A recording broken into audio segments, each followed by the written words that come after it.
Hey, what's up, everybody? This is Charles Sabansi. I want to welcome you guys to another episode of the Dreamerspro Show, where we cover everything from sports, hot topics, classic debates, entertainment, and when we give you guys a fresh perspective on things and how we see them. And today we have a pretty interesting show for you guys. But before we get into it, please make sure you like the video and subscribe to the channel. So today we're going to be talking about something that's already got me pissed off, and we're going to be talking about the Clippers. Why are we talking about the Clippers? Because the Clippers are a team that frustrates me. But in this case, we just actually produced a show about some comments that Ty Lue made. But in this case, I want to talk about some other aspects of the Clippers. As you guys know, the Clippers have been one of the most disappointing teams in the NBA, the biggest tease in the NBA. Why?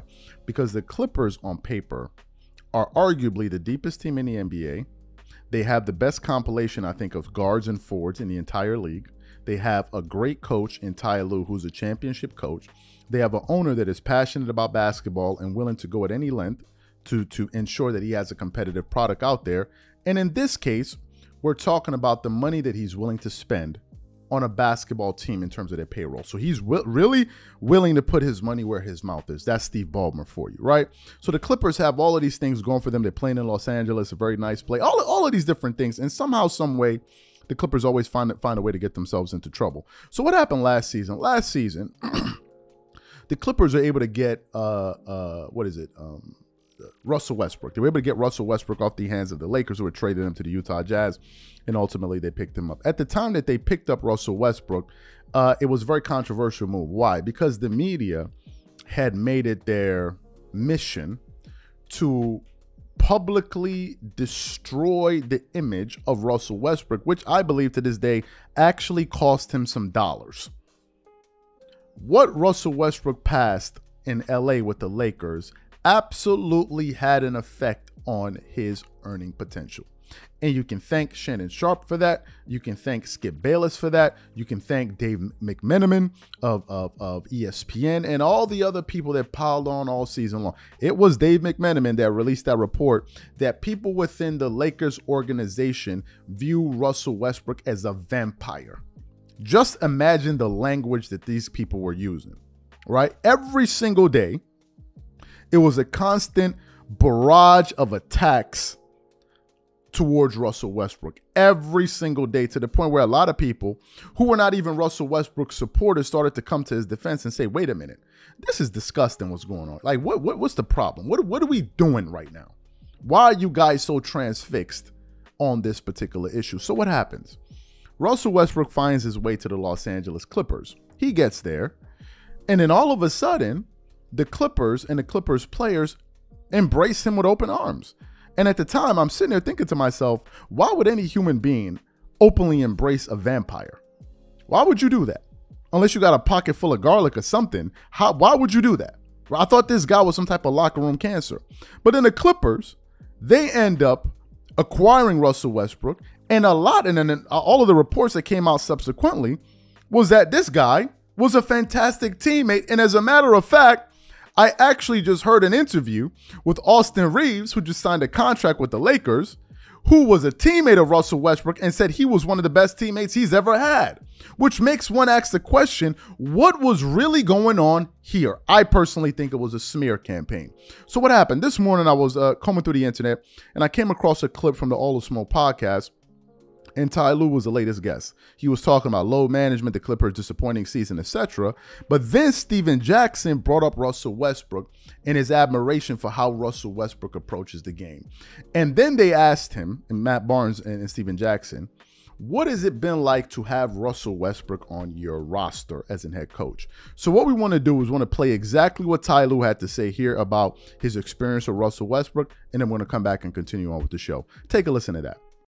I'm a guy who I know him, but he don't know like that. But I'll die for Russ. I don't even know him, but I love him. I'm in front of a train. Yeah, for some reason, dog. I just, you know what I'm saying, the way he played the game, the way he approached it every night. Like, I just, you know what I'm saying, he's somebody that I wish I could have been his teammate. Tell me your opinion of Russ, how you feel about Russ. I love Russ. I know you do. From day one, you know, and when you get a guy like that plays hard every single night and gives you everything every single night, and he plays every night.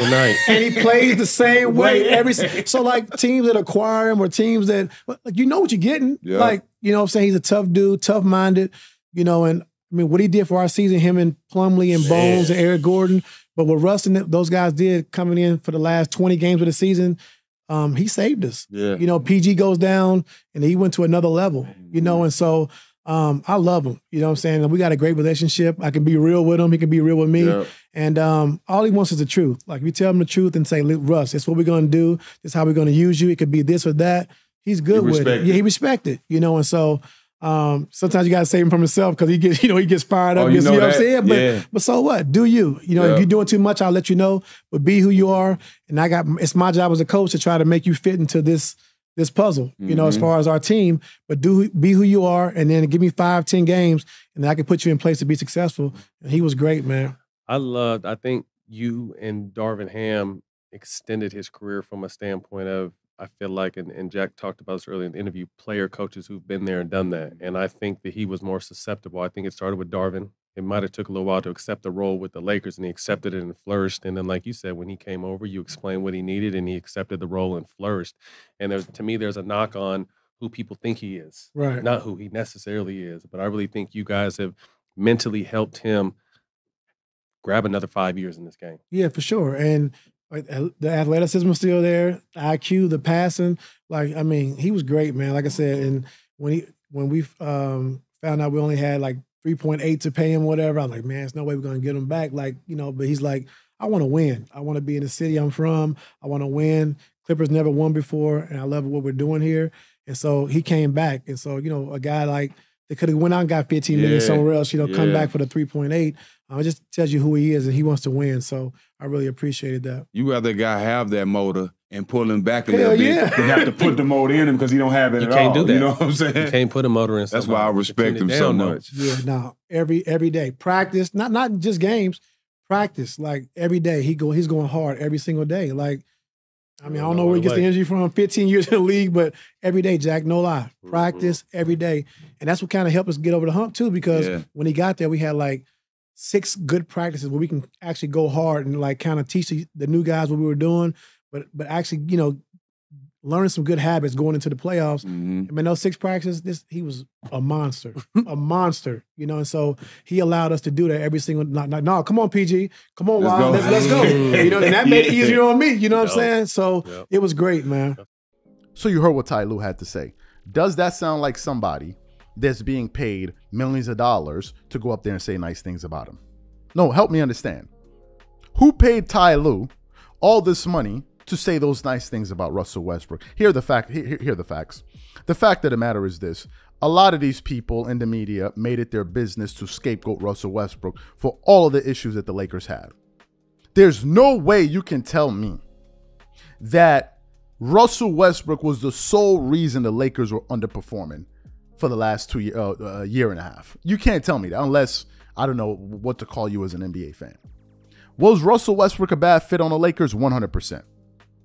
Did they have some other roster issues that they need to solve? 100%. Otherwise, they would have just gotten rid of Russell Westbrook and called it a day. But Rob Pelinka did some other things, didn't he? He got Vanderbilt and all of these other guys to bolster that roster. And you saw how those guys were able to contribute to the team's success. But the way that they tried to demonize him is the issue.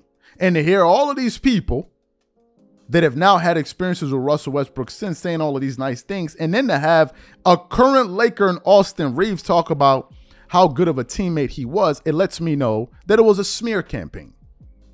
It was a smear campaign, and Skip Bayless and Shannon Sharpe were at the forefront of it all. We're at the forefront of it all. I think Skip Bayless did it for personal reasons. Shannon Sharpe did it because he needed somebody to blame for the Lakers' issues that wasn't going to be LeBron James. And then you saw how that quickly shifted to Anthony Davis when Russell Westbrook left. They always got to have a scapegoat in LA. And then you had other people in media that were pushing for, like the Dave McMenamins of the world, who were calling him a vampire. It got so bad that his wife had to come out and say, okay, listen, guys, enough is enough. So I find it to be very, very revealing that a head coach of an NBA team who's not being paid to say nice things about Russell Westbrook, I mean, why would he need to feel that way? That was up there saying that Russell Westbrook was a great teammate, a great locker room guy. He was the guy that was pushing guys on the team. So what happened? Where did he all of a sudden develop these soft skills and this emotional intelligence? What happened? How did he learn? He learned it in Utah when he was traded to Utah. I mean, help me understand.